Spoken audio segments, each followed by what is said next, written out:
Kundannoor metro നഗറിൽ വെള്ളക്കെട്ടിനെ തുടർന്നുണ്ടായ തർക്കം കൂട്ടത്തല്ലിൽ കലാശിച്ചു.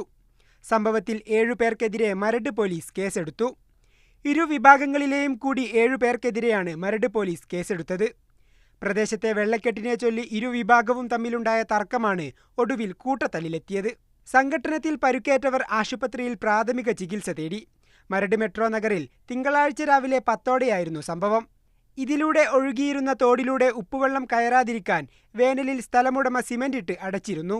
മഴയായിട്ടും ഇത് തുറക്കാതിരുന്നതാണ് വെള്ളക്കെട്ടിനു കാരണമെന്നും നാട്ടുകാർ പറയുന്നു. റോഡിലെ കട്ടകളിളക്കി വെള്ളമൊഴുകാനുള്ള സൗകര്യം ഒരുക്കവേ സ്ഥലം ഉടമയും സംഘവുമെത്തി തർക്കമായി. ഇതാണ് കൂട്ടത്തല്ലിൽ കലാശിച്ചത്. സമവായത്തിനായി എത്തിയ CPM നേതാക്കളും സംഭവം അറിഞ്ഞെത്തി